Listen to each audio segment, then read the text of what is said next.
வணக்கம். நம்ம ஜென்ரலாக கிரேட்னஸ் ஆஃப் ஆஞ்சநேயர் அஃப்கோர்ஸ் அது எல்லாருக்கும் தெரிஞ்ச விஷயம். அதை நம்ம ராமர் சொல்லி கேட்டிருக்கோம். அதாவது ஒரு ஒரு நல்ல மனுஷனை இன்னொரு நல்ல மனுஷன் புகழுதுன்றது ஒரு சாதாரணமான விஷயந்தான்.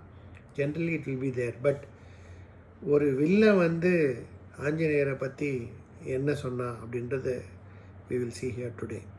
So that will show ஆஞ்சநேயரோட கட்ஸ், கெத்து. நம்ம ஒரு பாஷையில் சொல்லணும்னா ஆஞ்சநேயருக்கு என்ன கெத்து எப்படி முதல்ல தெரிய வரும்னா, நம்ம ஆஞ்சநேயர் எப்படின்னா, அவர் எங்கே யார்கிட்ட எப்படி பேசணுமோ அதை அவர் அப்படி பேசுவார். அதை சொல்லின் செல்வன்னு அவருக்கு பட்டம் கொடுத்தது வேறு யாரும் கிடையாது, ராமரே அவரை சொல்லின் செல்வன்னு சொல்லியாச்சு. ஸோ அதை எப்படி சொல்லின் செல்வன் எனாக்ட் பண்ணியிருக்காருன்னு பார்க்கணும். நம்ம ஃபஸ்ட்டு இன்ஸ்டன்ஸில் இந்த subject is going to deal with கெத்து ஆஃப் ஆஞ்சநேயர். எப்படின்னா, கெத்துன்றது ஆக்சுவலாக கட்ஸ்லேருந்து கெத்து வந்ததா, கெட்ஸ்லேருந்து கெத்து வந்ததான்னு தெரியாது. சீமானை கேட்டிங்கன்னா அவர் கெத்துலேருந்து தான் கட்ஸ் வந்தது அப்படின்னு சொல்லுவார். மற்றவங்களெல்லாம் கேட்டிங்கன்னா அவங்க எப்படி சொல்லுவாங்கன்னு எனக்கு தெரியாது.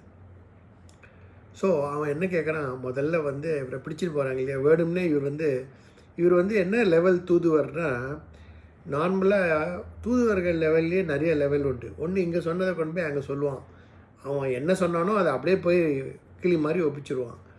இன்னொரு லெவல், ரெண்டாவது லெவல் தூதர் அதை ப்ராப்பராக இன்டர்ப்ரெட் பண்ணி சொல்லுவான். மூணாவது லெவல் எப்படின்னா, அங்கே போய் சொல்லிவிட்டு அங்கே இருக்கிற அந்த இன்டெலிஜென்ஸ் எல்லாம் கலெக்ட் பண்ணிட்டு வருவான். அந்த மாதிரி இவர் இன்னும் அதோட ஒரு மேலே ஒரு லெவல் இருந்ததுன்னா அந்த மாதிரியான தூதுவர் தான் இவர்.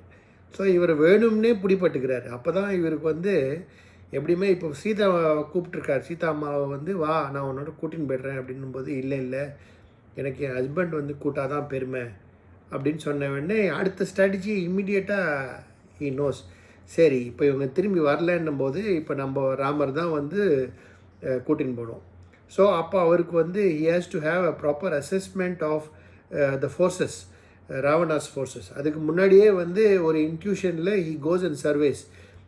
இந்திரஜித் யார், இந்திரஜித்துக்கும் நம்ம இளைய பெருமாளுக்கும் லக்ஷ்மணருக்கும் ஏற்கனவே சண்டைன்னு ஃபஸ்ட்டு பார்க்கும்போதே டிசைட் பண்ணுவார். ஏன்னா அவருக்கு அந்த 8 சித்தியும் தெரியும்.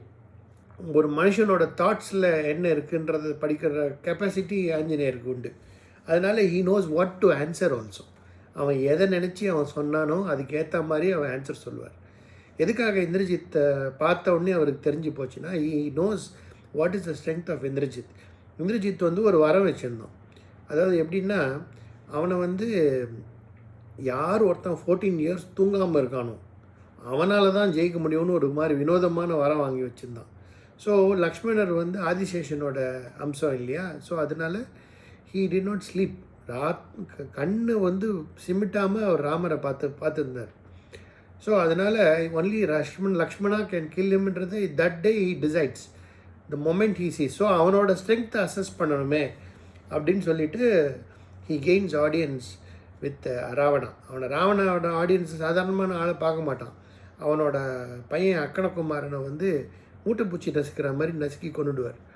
அதனால் ஒவ்வொருத்தராக வரும்போது Indrajit he uses Brahmastra against Anjaneyar. So அவனை பிடிச்சின்னு போவாங்க. அவரை பிடிச்சின்னு போன உடனே என்ன பண்ணுவாங்கன்னா, ராவணன் கேட்பான், யார் நீ என்ன யக்ஷனா, நீ தேவனா, உன்னை யார் அமிச்சா அப்படின்னு சொல்லும்போது அவர் சிம்பிளாக ஒரு குட்டி பதில் சொல்லுவார். அங்கே எப்படின்னா, அவன் லெவலுக்கு முதல்ல வாளால் ஏறி உட்காந்துப்பார், ஐ டு ஐ இன் பார் உட்காந்துட்டு என்ன பண்ணுவார்னா, சொல்லிய அனைவரும் அல்லன், சொன்ன புல்லியனோர் ஏவல் பூண்டிலன், அல்லியன் கமலமே அணைய செங்கன் யான், வில்லியும் தூதன் ஓர் இலங்கை மெயினன். நான் ஒன்றும் சாதாரணமான நீ சொன்ன ஆளுங்களோட அவனுக்காக நான் வரமாட்டேன், தூது வரமாட்டேன். என்னை அனுப்பிச்சது ராமரும் அட் த பிஹேஸ்ட் ஆஃப் ராமர் என்னை சுக்ரீவா அனுப்பிச்சிருக்கான் அப்படின்னு ஹீ எக்ஸ்பிளைன்ஸ். பட் இப்போ நம்ம பார்க்க போகிறது ஒரு வில்லன் எப்படி ஒரு ஒரு ஒரு ஹீரோவோட மைட்டை ப்ரைஸ் பண்ணுறான் அப்படின்றது. அவன் வந்து save the best for the last. ராமர்தை வந்து அவன் ஏற்கனவே ப்ரைஸ் பண்ணிட்டான். அவர் வந்து என்ன மாதிரி வில்லாற்றல் இருக்குது, குடக்கதோ. If you refer my previous videos I have said that, I don't want to repeat it.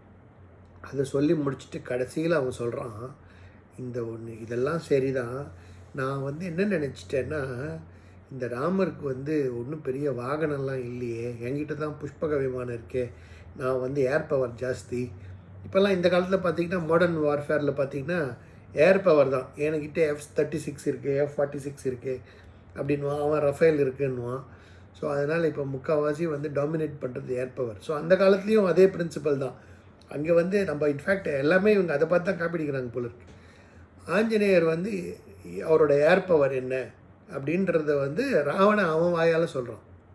எப்படி சொல்கிறான் அப்படின்னா, என்கிட்ட தான் புஷ்பக விமானம் இருக்குதுன்னு நினச்சேன், அவங்ககிட்ட ஒன்றுமே இல்லை அப்படின்னு நான் நினச்சது எப்படி தப்புன்னா, ஏற்றம் ஒன்றும் இல்லை என்று ஏழ்மை பாலதன்று ஆற்றல் சால் கழுனேதான் ஆற்றுமே அமரரின் ஆற்றல், காற்றையே மேற்கொண்டானோ கனலையே கடாவினானோ கூற்றின் மேல் ஊர்கின்றானோ குரங்கின் மேல் கொண்டு நின்றான்.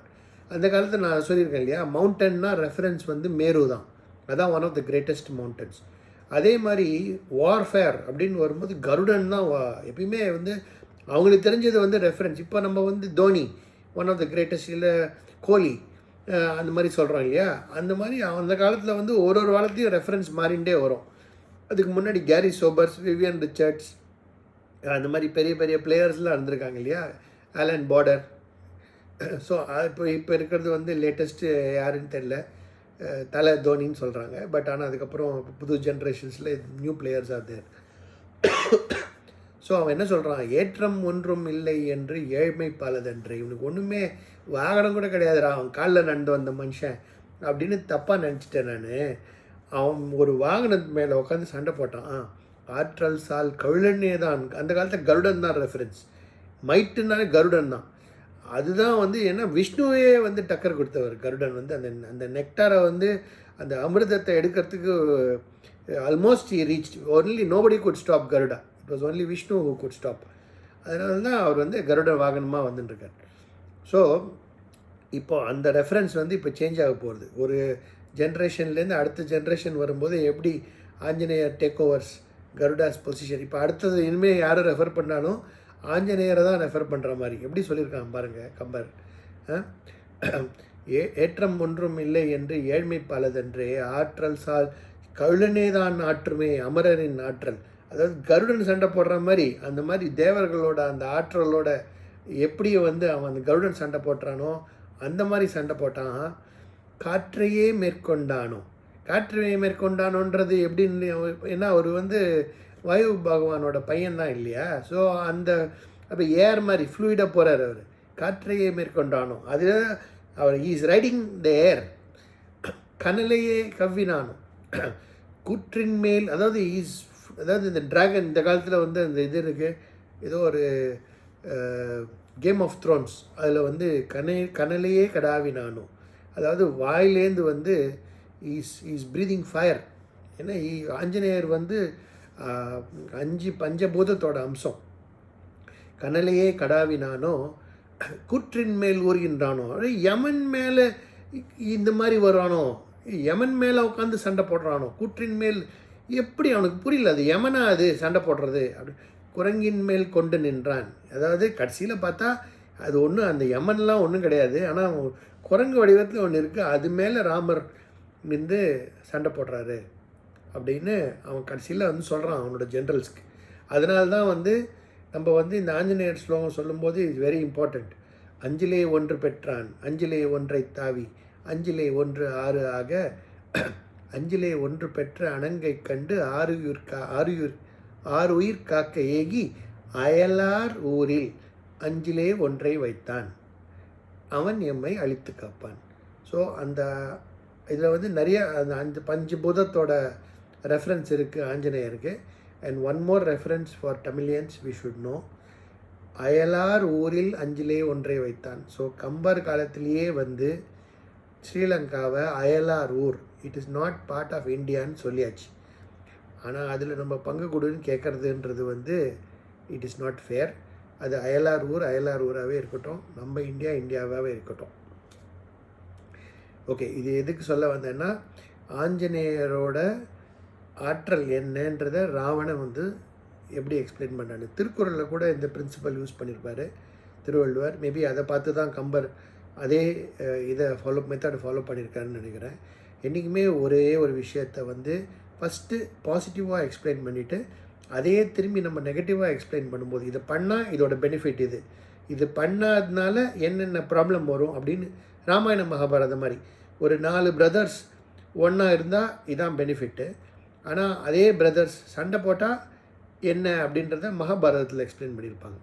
ஸோ இதுதான் வந்து he has tried to explain over there.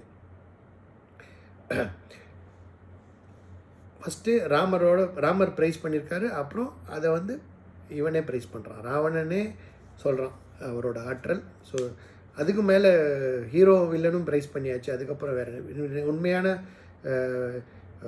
Man of the match யாருன்னா ஆஞ்சநேயர் தான். அது நம்மளுக்கு வந்து ஆல்ரெடி ரெஃபர்ட் தட் அது அரியணை அனுமன் தாங்க, அங்கே வந்து கம்பர் வந்து யாருக்கு ஃபஸ்ட்டு இம்பார்ட்டன்ஸ் கொடுத்தாருன்னு தெரியும். That's all I wanted to share this. ஏற்றம் ஒன்றும் இல்லை ஏழ்மை பலதென்றே, ஆற்றல் சால் கழுநிதான் ஆற்றுமே அமரரின் ஆற்றல், காற்றையே மேற்கொண்டானோ கனலையே கடாவினானோ கூற்றின் மேல் ஊர்கின்றானோ குரங்கின் மேல் கொண்டு நின்றான். This is a very beautiful thing for you to memorise. Thank you, bye, வணக்கம்.